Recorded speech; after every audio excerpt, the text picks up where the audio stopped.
Married to Liam for 3 years. He never wanted me to get pregnant, so he kept me on birth control. But I felt bad he kept getting scolded by our families, so I stopped taking it secretly. 6 months later, I was pregnant. I was about to text Liam when I noticed he'd left his smartwatch behind. Messages kept popping up with photos of Liam meeting a woman alone late at night. I played the voice message. It was Nayan, our officiator and the one who set us up. Liam, didn't I hook you up with someone great? Chloe probably still thinks you won't let her get pregnant because you care about her health. I was the fool all along. I'd spent every day thinking only of Liam, even willing to go through a C-section for him. He once said, "I won't put you through that pain, even if we never have kids. When we're old, we'll go see the snow in Hikako and the northern lights in Antarctic." His words still echoed in my head. Over and over, it shattered whatever love I had left. The white fungus soup I'd simmered all afternoon bubbled in the clay pot. Steam blurred my eyes. It was his favorite dessert. I'd always made his favorite foods. Trying to hold on to this perfect-looking marriage, I subconsciously touched the clay pot. Scorching steam burned my fingers, and I jerked back. The pot crashed to the floor, shattering into pieces. Milky soup mixed with shards, just like my broken heart. I bent to clean up, and a shard cut my finger. Warm blood welled up. The door opened. Liam rushed in and grabbed my hands. All I could picture was him touching another woman with those same hands. I pulled away. Disgust left me speechless, my throat tight and heavy. He kept his eyes down, afraid to hold my hand again. His humility gave me a deadly illusion, like I'd always been the one in control, like nothing had changed between us. But the ice beneath our relationship had cracked. It was fragile, ready to break any moment. Liam, have you ever lied to me? There are no lies between us. His heart beat strong and steady, no change at all. He could lie to me now without even a physical reaction. Even though he tried to hide it, I still smelled a strange perfume on him. When did you start liking perfume? So many women at the office. Perfume everywhere. I didn't notice. I'll make them stop wearing it from now on. I shook my head and smiled sadly. Don't bother. You're so understanding, baby. Oh, I have something to show you. These tabloids love making up lies. She's just a business partner. To them, everything is dirty. Enough. I noticed a silk scarf sticking out of his pocket. He felt me looking. Oh, honey, I almost forgot. A client gave me this scarf. Do you like it? As long as you like it. You're the sweetest. He thought I'd forgotten, but he forgot I loved him more than anyone. His former executive assistant, Mia, loved this brand of scarf more than anything. At our wedding, she's wearing a beautiful dress. When Liam tried to kiss me, she stopped him, saying she'd smudge my makeup. She even stepped on my dress at the reception, almost making me fall. Liam fired her right away. After that, I never saw her again. Until last week, when I saw her get into Liam's car. She didn't get out for half an hour. Before I could ask, Liam explained. Mia was a director at another company, and they'd been talking business. Noah, our officiant and best friend who fixed our relationship, was there too. I didn't doubt him. I trusted he was being honest. But now I knew.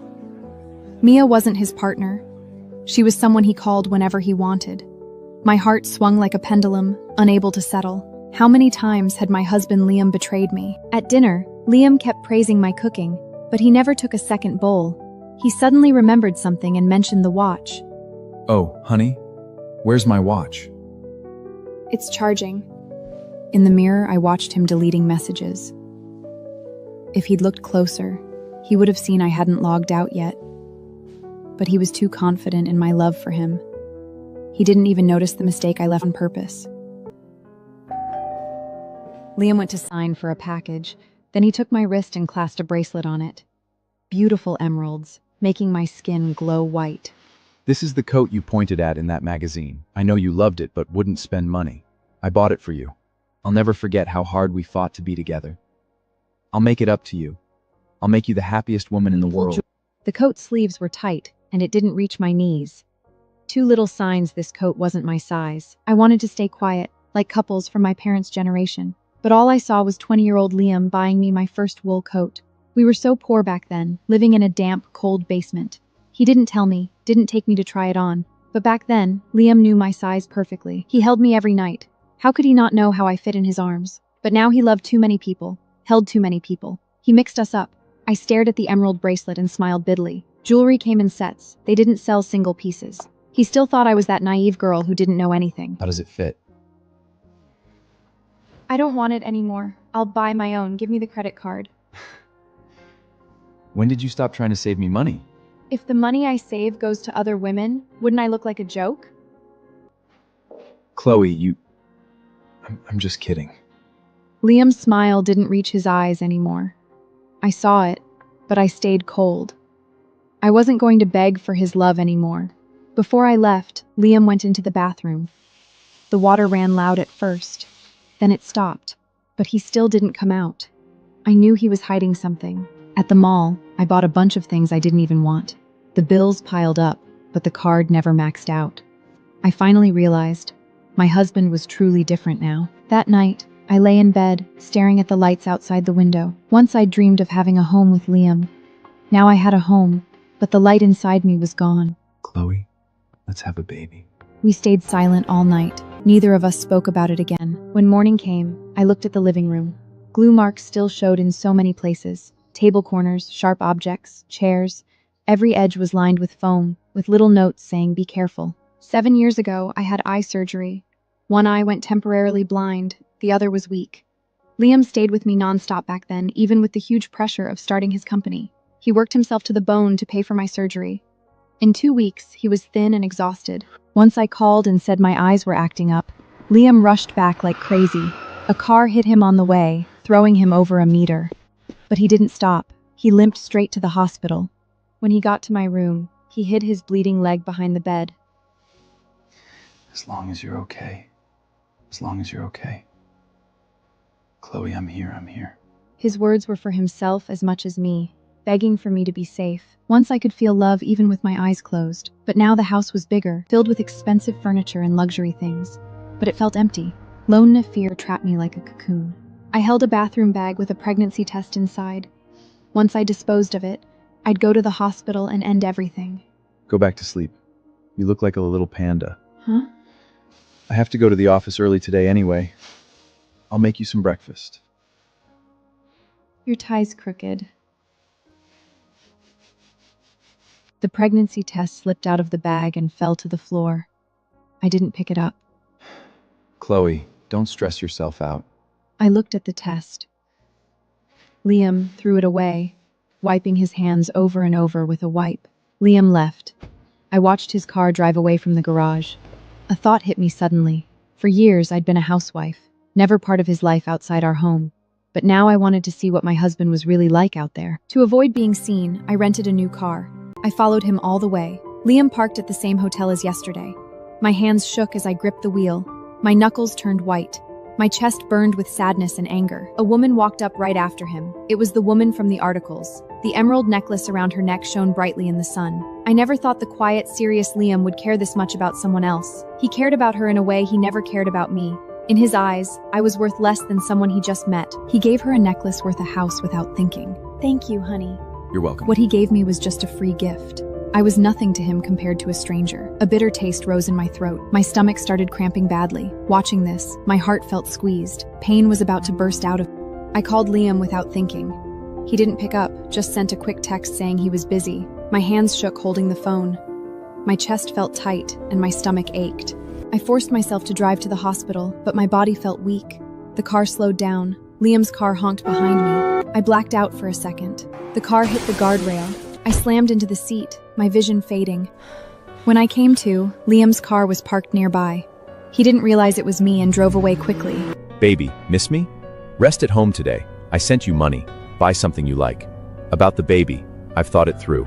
We'll get a professional team and prepare properly. I stared at the message, cold to the bone. I sent a weak voice note back. "Liam, you have no idea what I'm going through right now. While you're cheating, while you're rushing to hide the truth." When I woke up, white ceilings and the smell of antiseptic filled my senses. I touched my stomach automatically. It was flat, but 2 tiny heartbeats were gone. I'd planned to come to the hospital and end it, but the accident came before I could decide. The worst part? Their own father had taken them away. I felt Liam holding my hand. I turned. Liam was asleep, his forehead on my hand. He looked exhausted, a mess. While I was unconscious, Liam had broken down and hurt himself. But it wasn't enough.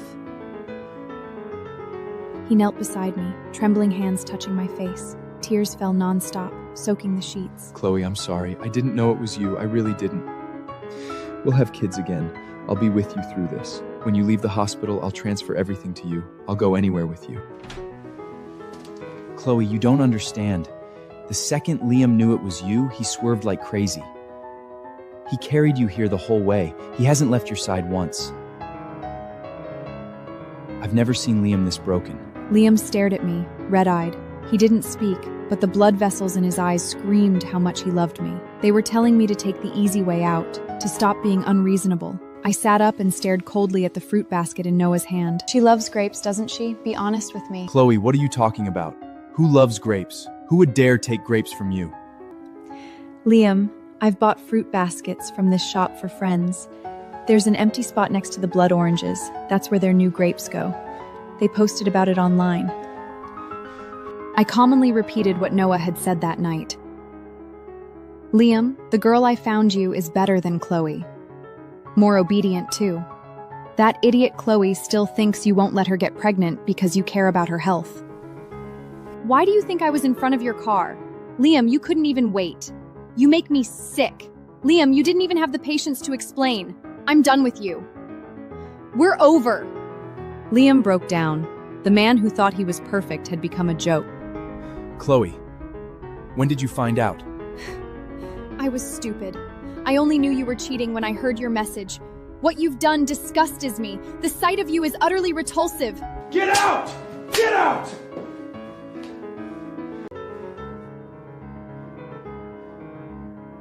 I'm so sorry, Chloe. I only did it twice. I just couldn't resist. I could turn them down at first, but there were endless drinking parties surrounded by all kinds of women. I lost control. But Chloe, please believe me. I never truly fell for anyone else. You're the only one I love. Can we just move on and live a good life together from now on? This is Mia's favorite tie, isn't it? When you let her in your car, let her cross the line. Did you ever think I was waiting at home? I never changed. But you're not the Liam I loved anymore. So, let's end this. Liam grabbed my shoulders, shocked. You're leaving me because I cheated? After all these years, you don't care at all? I said I can change. Did you care about me when you cheated? You can't change. I don't want to fight anymore. Let me go. No, Chloe. I'll never let you go. Not until I die. You can't divorce me without my signature. Liam stormed out. The cold wind made me cough violently. The man who said he loved me couldn't even get the small things right. The window was open, and I couldn't be in the wind. But he was too busy feeling sorry for himself to care. The day I left, Mia called. She sounded hysterical. Why do you get to marry Liam? Why do you get to push me away so easily? I did everything to get back to him, to be with him. I was willing to be his secret. But he still chose you. He ruined my career, tried to destroy me. He sent the other women to jail, had them tortured abroad. He's using us as to make it up to you.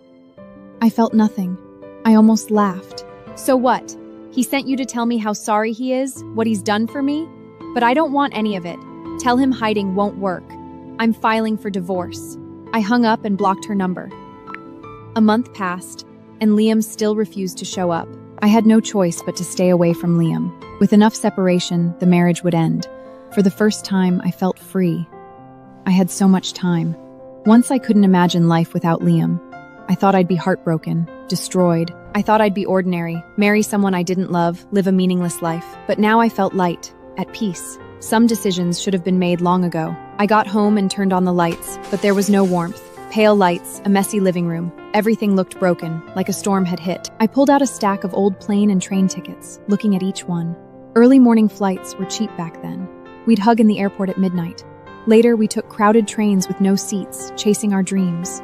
Liam held me the whole time, even when the train smelled bad and shook. He spent his little money on a bed for me, standing for 20 hours straight. When we first moved here, our pride was broken. Everything here glittered with wealth. We lived in the cheapest basement. Liam and I grew small flowers in the dark, hoping they'd bloom anyway, just like us. After struggle and pain, we grew, we thrived. But now, the deepest love had been torn out by the roots. Maybe some people were broken from the start. I burned all the photos, all the memories. Staring at the ashes, I felt nothing. This place wasn't home. There was nothing I wanted to keep. As I left the building, I saw someone curled under the streetlight. He was drinking, completely drunk. His white shirt was covered in mud. He wasn't the calm, powerful man anymore. He was the reckless boy who'd loved me so fiercely. I walked past him without expression, but Liam suddenly hugged me from behind, holding tight, shaking. Tears soaked my shoulder. Liam buried his face in my neck, silent, just crying. Before I lost my patience, he held out his hand. A small pearl earring lay in his palm. It was his first gift to me. Liam had touched it so many times, whispering love words in my ear. Chloe, give me a chance to make it right. I found these pearls on the beach when we loved each other most. I searched forever for the perfect ones. Let me put them on you again, okay? Liam smiled, hope returning to his empty eyes. But his movements froze. His hand hung in the air. What? Just realized my ear hole's closed? When you held my face at night, did you really only think of me? Liam, your love was just words. The Liam who would die for me died at 28 when he loved me most. I still love that version of you, but that's not who you are anymore. You're not the man I fell in love with. You're not the man I married. You're a stranger. These earrings are a cage. I won't pierce my ears again, just like I won't come back to you. I walked past him. The earring fell from his hand. It landed in the snow. He scrambled for it, his hands turning red from cold. I knew he wasn't looking for the earring. He was looking for a second chance, but we both knew we could never go back. Liam finally agreed to the divorce. We met to sign the papers. The snow fell harder. I thought Liam wouldn't show, but a figure in a dark blue coat walked towards me through the snow. I froze. He wore the same coat when we got married. Liam saw my white coat and laughed softly. We really did think alike. It started here. It ends here. Liam didn't speak. We signed the divorce papers in silence. When the stamp hit, it was final. We each held a divorce paper, staring at each other, speechless. Liam stood at the door and lit a cigarette. It took him several tries. I automatically shielded him from the wind. Thank you. I was about to call a taxi when Liam stopped me. I'll transfer everything to you. It's all my fault. I'll leave with nothing. Let me drive you one last time. When we get there, I'll go. I stared at the divorce paper, calm and at peace. I got in the car. The scenery passed by. I stared out the window. We'd driven this road 100 times. Every bus stop, every alley with good noodles, the cheapest market, the stray cats. Every spot made my heart ache. Chloe, buckle up! Cover your head and duck!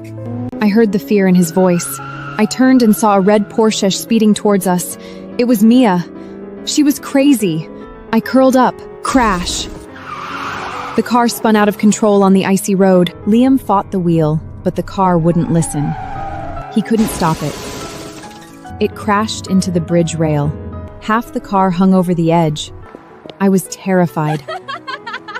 Liam, you love her so much. Is she worth dying for? You have 5 minutes. Decide, or we all die. I checked on Liam, staying completely still. Liam, are you okay? I'm fine. Unbuckle slowly and run. Don't worry about me. Liam, don't make me feel guilty forever. We both get out or neither. Chloe, why are you always so good? Someone like me doesn't deserve saving. People are complicated. I loved you more than anything, but I still did this terrible thing. Chloe, I wanted them to have my babies. Then we'd raise them together. But when I tried, I felt sick. That's when I regretted it. I didn't want to hear it. Chloe, she's crazy. We can't trust her. I'll count to 3, then we run. Whatever happens, happens. 3, 2, 1. I opened the door and jumped. At that exact second, Liam hit the gas and drove straight into the ocean. He went under. Mia stared as Liam sank without hesitation. She turned pale, fell to the ground, screaming. You love her that much? You'd die for her? Before Mia could hurt me. Chloe, if I'd met Liam first, you never would have had him. I slapped her hard. This is your love? Because he doesn't love you, you destroy yourself and try to kill him? If this is how you love, he never would have loved you, with or without me. You'll never be happy. Security arrived and took Mia away. Rescuers started searching for Liam immediately. Liam, wake up! You still have to make this up to me! We're even now! Why did you do this?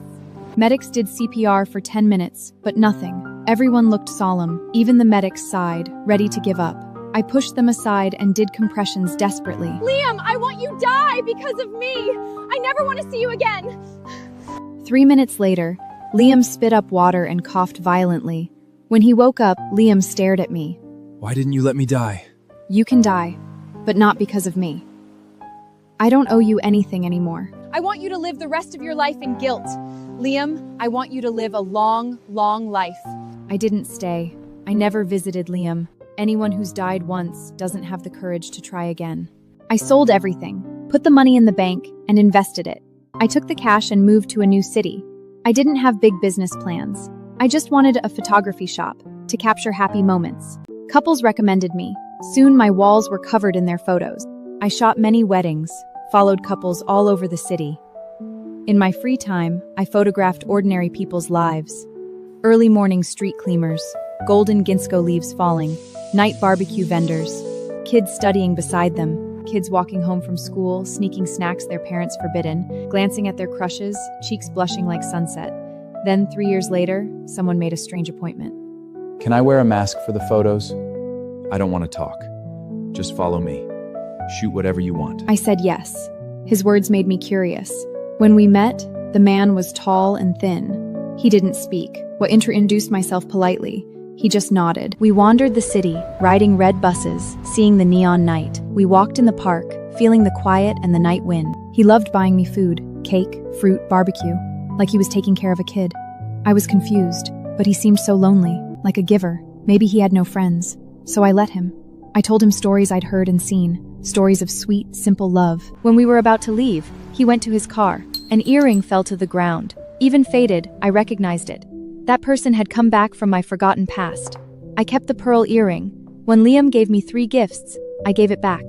In that case, I'm getting married next week. Come. Let the past go. I've moved on. You need to face yourself too. Find a wife and don't hurt her this time.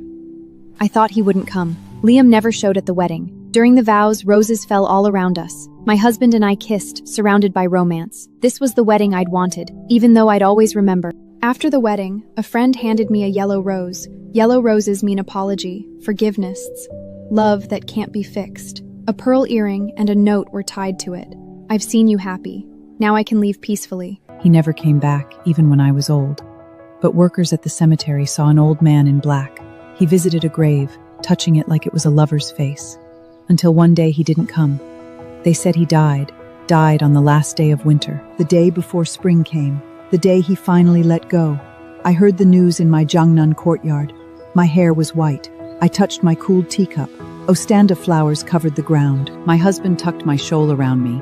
His hand was warm, steady, just like every day for decades. Uncle Zhang from the cemetery called, hesitant.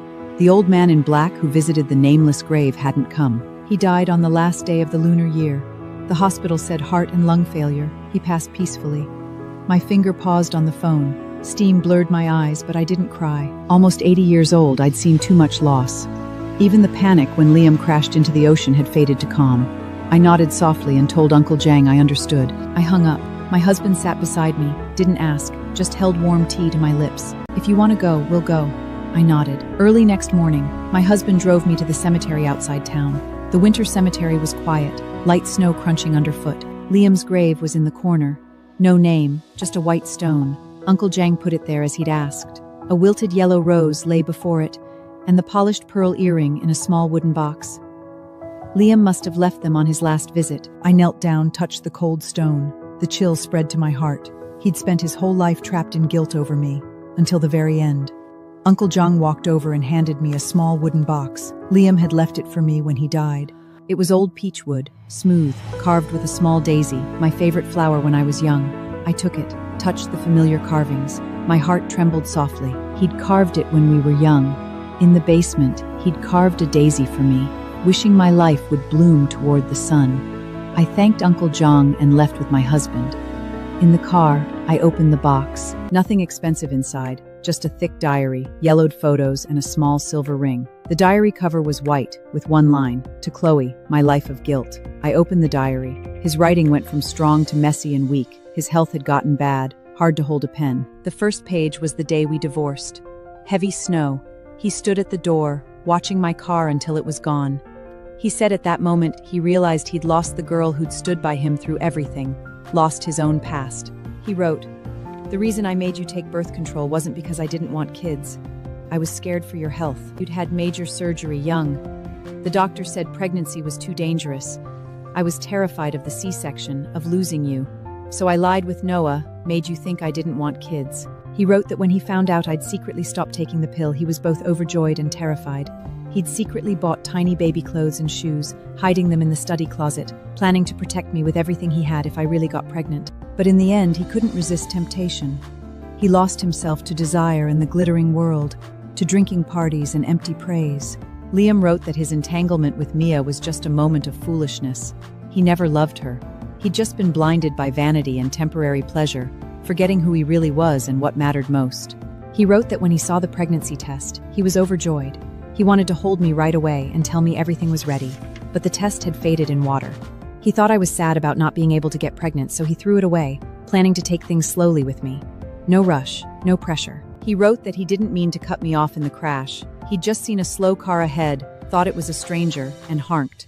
Only when I was pulled out, bleeding, did he realize how badly he'd hurt me. Some mistakes are too big to fix, even with a lifetime of trying. He wrote that in the hospital, watching me lie there lifeless, he wanted to die. He slapped himself, hit the walls, but nothing could ease his guilt. He wrote that after the divorce, he transferred all his assets to me not to make up for it, but to make sure I'd never want for anything again, never suffer. Liam wrote that Mia came to him later, hysterical. He ruined her career and got rid of the other women, not to prove himself to me, but to make everyone who hurt me pay. He wrote that for years he'd followed me quietly. He watched me open my photography studio, watched me take happy photos, watched me marry a gentleman, watched me live peacefully and happily. He said seeing me happy gave him peace, but that peace was filled with endless regret. The diary also said his health was ruined the day he drove into the ocean. He didn't hit the gas to kill himself. He just wanted to distract Mia so I could escape safely. The cold seawater damaged his lungs and heart. He coughed terribly every winter after that. Later, he was hit by a car saving a child who ran into the street. His leg broke, and his health got even worse. The doctor said he wouldn't live much longer. I turned page after page. His words were like a soft knife, opening old memories, but there was no pain, only quiet understanding. So many things back then had secrets I never knew. Liam's love had never just been words. He'd just loved in the wrong way, lost his way. None of it mattered anymore. Time passed. All the love, hate, and anger turned to dust, gone with the years. The last pages of the diary were about his daily life all those years. He'd go near my studio, sit in a corner cafe, watching me work, laugh with customers, walk home hand in hand with my husband. He collected all my published photos, taped them on his wall, and looked at them every day. He went to the basement where we once lived. It was gone, replaced by a small park. He'd sit there for hours, remembering the old days. He wrote that if he had another life, he wanted to be an ordinary man, stay by my side, make no mistakes, and love me forever. I closed the book, set it on my lap, and watched the scenery pass. My heart was calm. It's all over now. Yes, it was all over. When we got home, I put the diary and photos in my study cabinet, next to my old photography albums. The silver ring was the one he'd made to propose. We'd just gotten married legally without a wedding, so he'd kept it hidden. Inside the ring were our names, Chloe, Liam, and a tiny heart. I put it on my finger. It fit perfectly, like it was made just for me. But it was decades too late. It no longer belonged to me. A few days later, I found my old photography album. Inside was a photo I'd never seen. It was me, standing at the studio door, smiling as I took a customer's photo. Sunlight wrapped around me in a soft glow. In the corner, a blurry figure stood on the street, watching me from far away. It was Liam. He must have taken it secretly. I looked at the photo and smiled softly, completely at peace.